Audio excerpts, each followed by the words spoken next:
تو چلیے سیدھا آتے ہیں آج کے اس زبردست تجزیے پر۔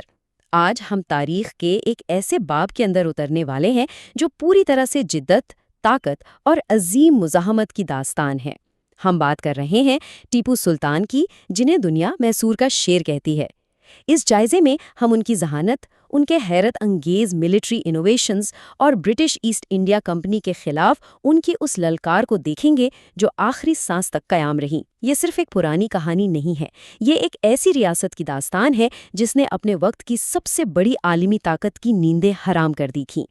ذرا تصور کیجئے 1750 کی دہائی کے بر صغیر کا۔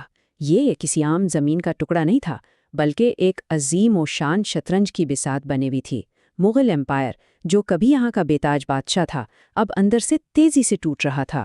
اس کی جگہ چھوٹی مگر بہت طاقتور ریاستیں اپنا سر اٹھا رہی تھیں، جیسے مراٹھاس، حیدرآباد کے نظام اور بنگال کے نوابس۔ اور انہی سب کے درمیان سمندر پار سے آئی ایک تجارتی company, British East India company, خاموشی سے، بڑی ہی چالاکی سے خود کو ایک امپائر میں تبدیل کر رہی تھیں۔ ہر کوئی اپنی اگلی چال چلنے کے لیے بالکل بے چین تھا۔ ایک تقسیم شدہ برصغیر، شیر کی آمد سے پہلے کی دنیا۔ تو اس بے حد ہنگامہ خیز اور تقسیم شدہ خطے میں 1 دسمبر 1751 کو دیوانہ حلی کے مقام پر ایک بچہ پیدا ہوتا ہے۔ نام رکھا گیا فتح علی خان۔ ہاں، وہی بچہ جسے آگے چل کر دنیا ٹیپو سلطان کے نام سے جاننے والی تھی۔ یہ کوئی عام پرسکون دور نہیں تھا، یہ وہ وقت تھا جب ریاستیں بن اور بگڑ رہی تھیں، اور ٹیپو کو بچپن سے ہی اسی آگ میں تپ کر نکھرنا تھا۔ شیر کو میسور وراثت میں ملتا ہے حیدر علی کا عروج۔ اب دیکھیے، ٹیپو سلطان کی کہانی ان کے والد حیدر علی کے ذکر کے بغیر بالکل ادھوری ہے۔ حیدر علی نے اپنی زندگی کا آغاز بالکل صفر سے کیا۔ نہ کوئی شاہی خون تھا، نہ کوئی بڑی وراثت۔ وہ میسور کی فوج میں بس ایک عام سپاہی تھے، مگر اپنی زبردست عسکری ذہانت اور سیاسی داؤ پیچ سے 1761 تک انہوں نے میسور کا اصل کنٹرول اپنے ہاتھ میں لے لیا۔ اور سب سے اہم پوائنٹ یہاں پر یہ ہے کہ انہوں نے چھوٹے ٹیپو کو بند کمروں میں کتابوں سے نہیں، بلکہ سیدھا میدان جنگ میں تربیت دی۔ ٹیپو نے بچپن سے ہی بارود کی بو اور تلواروں کی جھنکار کے درمیان پرورش پائی تھی۔ اور یہی دشمنی ایک ایسی ٹائم لائن میں تبدیل ہوئی جو دہائیوں تک چلی۔ 1767 میں پہلی اینگلو میسور جنگ شروع ہوئی، جب برٹش ایسٹ انڈیا کمپنی نے میسور پر حملہ کیا۔ انہیں لگا تھا کہ یہ تو بس ایک آسان سی فتح ہوگی، لیکن پتہ کیا ہوا؟ حیدر علی نے انہیں ایسی عبرتناک شکست دی اور مڈراس کے دروازوں تک جا پہنچے کہ انگریزوں کو ان کی شرائط پر صلح کرنی پڑی۔ سوچئے، یہ برٹش ایسٹ انڈیا کمپنی کے لیے ایک ایسی ذلت تھی جسے وہ شاید ہی کبھی بھول سکے، اور سچ پوچھئے تو یہ صرف ایک لمبی دشمنی کی شروعات تھی۔ 1782 میں جب حیدر علی کا انتقال ہوا تو اس وقت ٹیپو کی عمر صرف 30 سال تھی، مگر گھبرانے کے بجائے انہوں نے انگریزوں کو اتنی بری طرح پیچھے دھکیلا کہ 1784 میں معاہدہ منگالور یعنی ٹریٹی آف مینگلور پر دستخط کروائے۔ یہ تاریخ کا وہ حیرت انگیز لمحہ تھا جب کسی مقامی حکمران نے انگریزوں کو اپنی مرضی کی شرائط منوائیں۔ دونوں طرف سے علاقے اور قیدی واپس کیے گئے، حساب بالکل برابر ہو گیا تھا، مگر جیسا کہ ہم جانتے ہیں یہ آخری بار ہونے والا تھا۔ ایک جدید ریاست کی تعمیر، بیوروکریسی اور انقلاب۔ جنگوں کے اس درمیانی وقفے میں ٹیپو نے صرف آرام نہیں کیا، بلکہ ایک جدید ریاست کی تعمیر شروع کر دی۔ انہوں نے ریاست کا نظام بھی بالکل ویسے ہی چلایا جیسے وہ جنگ لڑتے تھے، پوری طاقت اور بالکل نیا انداز کے ساتھ۔ انہوں نے ایک نیا لونی سولار کیلنڈر متعارف کروایا، نئے اور شاندار سکے ڈلوائے، اور وزن اور پیمائش کا ایک بالکل معیاری نظام قائم کیا۔ ایک تازاد اور جدید ریاست کا جو بنیادی ڈھانچہ ہوتا ہے نا، وہ دراصل وہی کھڑا کر رہے تھے۔ انہوں نے پرانے جاگیردارانہ نظام کو بالکل جڑ سے ختم کر دیا، جہاں درمیانی لوگ یعنی مڈل مین ٹیکس کا مال آرام سے کھا جاتے تھے۔ اس کی جگہ ایک مکمل بیوروکریٹک ریاست قائم کی گئی، جہاں تنخواہ دار سرکاری ایجنٹ براہ راست کسانوں سے نقد ٹیکس وصول کرتے تھے۔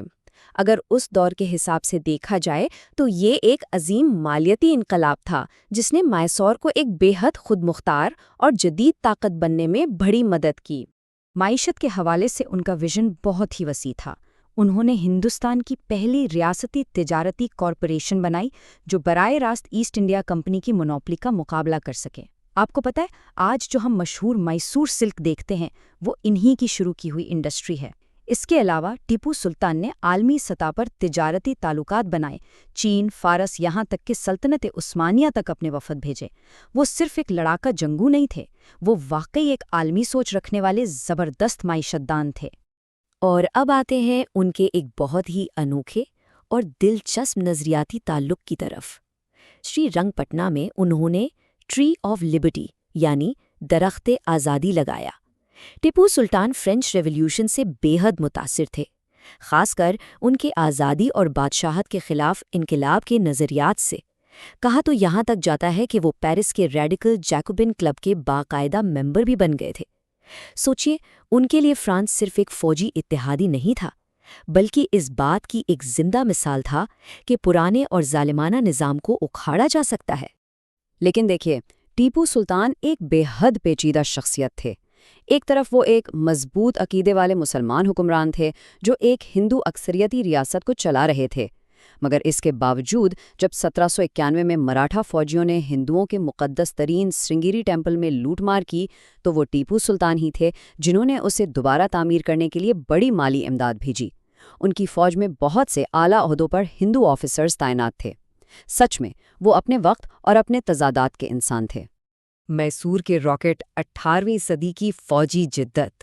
چلیے اب بات کرتے ہیں اس چیز کی جس نے دنیا بھر کی عسکری تاریخ کو ہمیشہ کے لیے بدل کر رکھ دیا، میسور کے راکٹس، اور ساتھ ہی ان کا لکھا ہوا وہ فوجی کتیبچہ جسے فتح المجاہدین کہا جاتا ہے، جس میں ان راکٹس کو چلانے اور ان کی اسٹریٹجی کا مکمل طریقہ کار درج تھا۔ یہ اپنے دور کی ایک عظیم ملٹری انوویشن تھی۔ ان راکٹس کی انجینئرنگ واقعی بہت دلچسپ تھی۔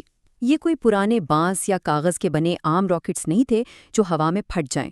ٹیپو نے انہیں لوہے کے سخت خول یعنی آئرن کیسنگز میں بنوایا۔ اس جدت کی وجہ سے یہ راکٹس کافی زیادہ فاصلے تک مار کر سکتے تھے، ایکسٹریم تھے، اور ان میں دھماکے کی طاقت بھی پہلے سے کئی گنا زیادہ تھی۔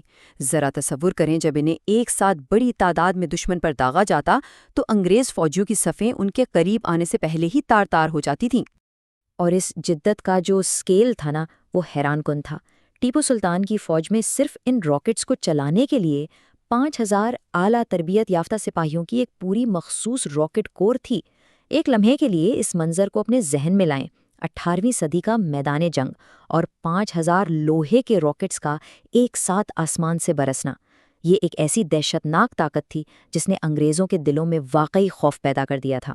تاریخ کا ایک عجیب مذاق دیکھیے، جب انگریزوں نے آخرکار ٹیپو سلطان کو شکست دی تو انہوں نے ان راکٹس کو کچرے میں نہیں پھینکا، بلکہ انہوں نے انہیں بہت ڈیٹیل میں اسٹڈی کیا۔ ولیم کانگریو نام کے ایک انگریز افسر نے ٹیپو کے انہی ڈیزائنز کی بنیاد پر کانگریو راکٹس بنائے، جنہیں پھر پورے یورپ میں نپولیونک وارز کے دوران بھرپور طریقے سے استعمال کیا گیا۔ یعنی شیر میسور کی بنائی ہوئی اسی ٹیکنالوجی نے ان کی موت کے بعد پورے یورپ کے میدان جنگ کا نقشہ ہی بدل دیا۔ آخری محاذ، دیواریں تنگ ہوتی ہیں۔ یہ داستان کا وہ آخری محاذ تھا جہاں دیواریں آہستہ آہستہ تنگ ہوتی جا رہی تھیں۔ 1780 کی دہائی کے آخر تک آتے آتے حالات ٹیپو سلطان کے خلاف ہونے لگ گئے۔ 1789 میں ٹیپو نے ٹریونکور پر حملہ کیا، جو کہ انگریزوں کا ایک اہم اتحادی تھا۔ اس ایک حملے نے تیسری اینگلو میسور جنگ کی آگ بھڑکا دی، اور سچ پوچھئے تو یہیں سے میسور کے اس شاندار عروج کا زوال شروع ہوا۔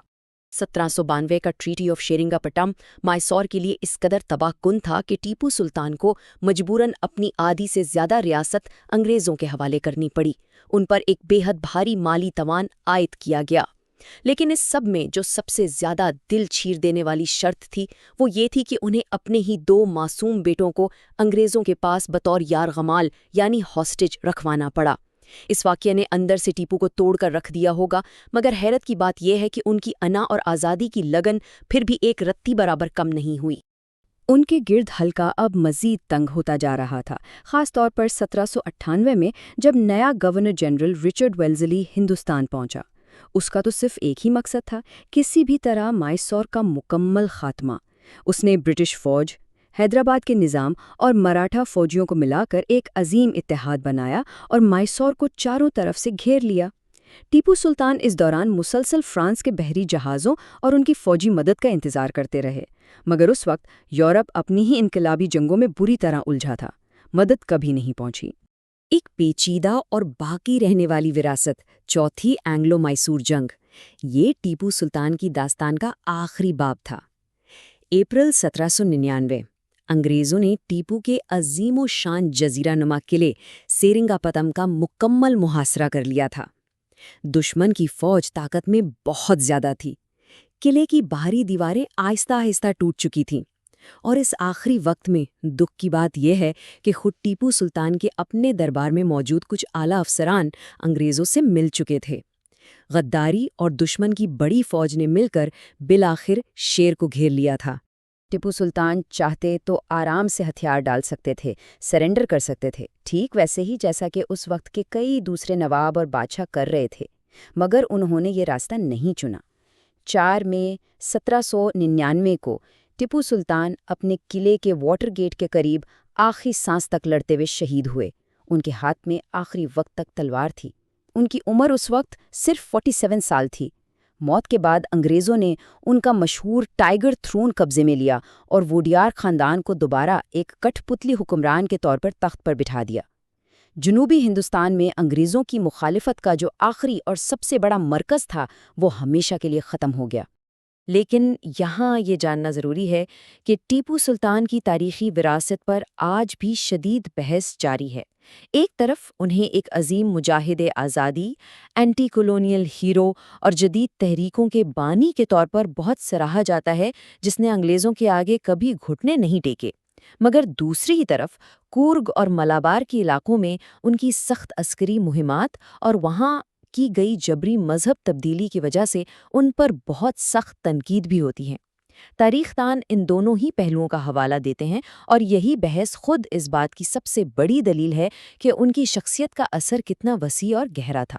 اور یہ کہانی مکمل ہوتی ہے اس ایک آخری اور نہایت عظیم اقتباس پر: گیدڑ کی 100 سالہ زندگی سے شیر کی ایک دن کی زندگی بہتر ہے۔ دیکھیے، یہ اقتباس صرف ایک جملہ نہیں تھا، بلکہ ٹیپو سلطان کی پوری زندگی کا ایک نچوڑ تھا۔